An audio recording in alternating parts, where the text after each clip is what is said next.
So after years of waiting, Iron Lung is finally out. The first movie directed and written and starring Markiplier. But is it any good? We'll get to that. Right off the bat, this is going to be a spoiler-free review, so no worries if you haven't seen the movie or even played the game. But before I get to the review, I want to give some much-needed context, and that's that growing up, I didn't really watch much Markiplier at all. Was that the bite of it? I have now retroactively gone back and watched a lot of his older videos, but when he was like his biggest, I was more so watching Ryan Higa, which, they're very different types of content. Oh, Mom made spaghetti tonight? Psh, I still wear a shirt that's white. Edgy.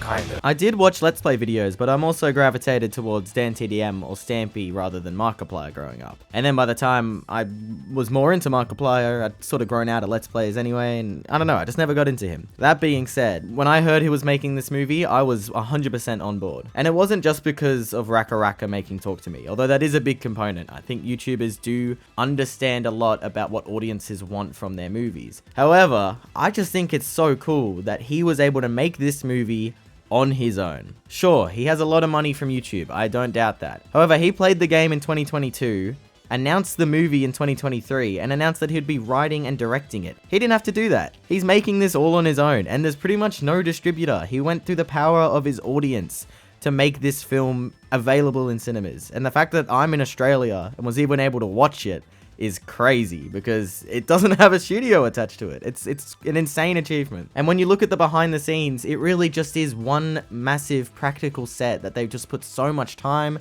and energy into, and the VFX is sparse, but it looks really, really good. And I don't know, all of it was just a feat of filmmaking achievement. It feels weird that we live in a time where YouTubers are making some of the most interesting horror movies, at least in terms of aesthetic, of the last like 5 years. I think Talk to Me and Bring Her Back are amazing, and I think that now Iron Lung, I think it's pretty good. It's not perfect, and it does have a lot of issues, but let's just get into the review of it all right now. Just a little warning, I don't have much footage from this movie. There's been, I think, one 3-minute teaser, and then another 1-minute teaser. So a lot of this is going to have footage of Markiplier's original Let's Play, because that seems a bit fitting. But I do want to say that immediately off the bat, I think Iron Lung, for the most part, does work for what it's trying to do. I think that this will be a quite divisive movie in a way that I wasn't expecting. I went into this completely blind. I have not played the game. I didn't know what the game was about. I knew it was slightly dystopian. I knew there was a submarine, and I knew that it might be in blood, and that's pretty much all that I knew about it. Since I've seen this movie, the game starts with this like massive text that explains like 20% of the story.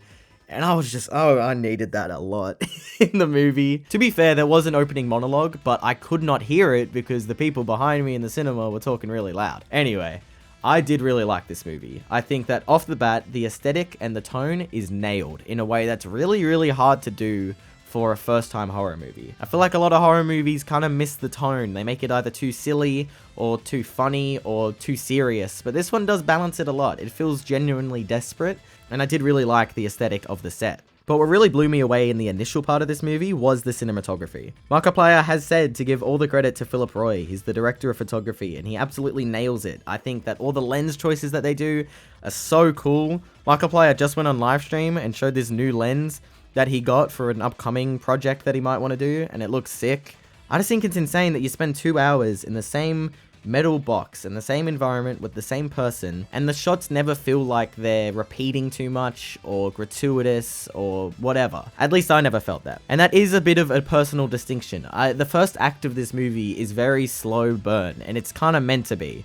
But if you're not a fan of that style of filmmaking, you're not going to like the first act very much. I personally really, really like it. I am able to listen to people talking in a room with barely anything visually stimulating for an hour, and as long as it's good character development or a cool setting or cool storytelling, I don't mind. I'll sit there and I'll listen and I'll watch and I'll be engaged. But those long drawn out conversations aren't really going to work for everyone, and if it's not for you, you're probably not going to like the first act of this movie very much. But I do think that the first 2 acts of this movie, for me at least, nailed the pacing. It's meant to be a slow burn, and I really like that the flow of information was very drip fed. You had no idea what was happening for the most part, and you sort of just figured it out piece by piece as you were going along. I did really like how a lot of the story and the lore behind the movie, of which I don't know anything about, it sort of felt like an imaginative experience. It felt like I was playing Dungeons and Dragons or something, and I was being told all these events and being told what was outside the ship and just had to visualize it for myself. Of course, you get the X-ray camera, and that brings me to the set department of this movie. I mean, all the set and the lighting and everything looks amazing, but you never really get a full sense of what exactly is out there. And that fear of the unknown is what this movie captures really, really well for the first 2 acts. I was starting to feel that around Act 3,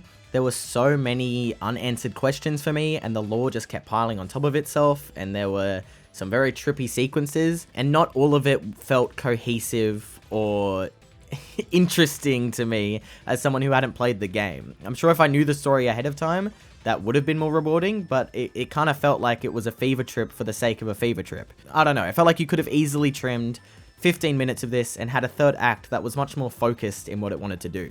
The final mission of this movie kind of changes 3 or 4 times, and it kind of gets tiring to figure out when the movie's actually going to end, which in a one environment movie like this, you really don't want to happen. I think they do a good job of it, and I think that the effects and the audio and the presentation of it definitely helps a lot, but there were a lot of story moments that didn't really work for me, as well as I think they should have, and I think that's because of those repeated beats in the last act. However, I do think that overall this movie does work. I think if you go in expecting a slow burn, expecting a fun dystopian sci-fi movie, and expecting not to know everything by the end of the movie, because you kinda won't, then you will at least enjoy yourself for the big duration of this film. And I think that the biggest reason for that is Markiplier's performance. I think me not growing up with Markiplier did help me get immersed in the character, but I also think it's just a really good emotional performance that actually handles comedic elements really well, in a way that I wasn't expecting. I know Markiplier's done acting before, but this is the first time he's helmed a feature film, but it kind of impressed me and wanted me seeing more Markiplier in acting, which is something I didn't think I'd say. Was that the bite of it? However, I do have friends who have seen the movie and can only see Markiplier, and it was really distracting for them. And I don't know if I would feel the same way if it was a YouTuber that I used to watch. Maybe if it was like Vsauce or something, that'd be kind of weird. But I think that overall his performance was great. I really like the other performances, even though they're mainly just voice work. I thought that they were really strong though.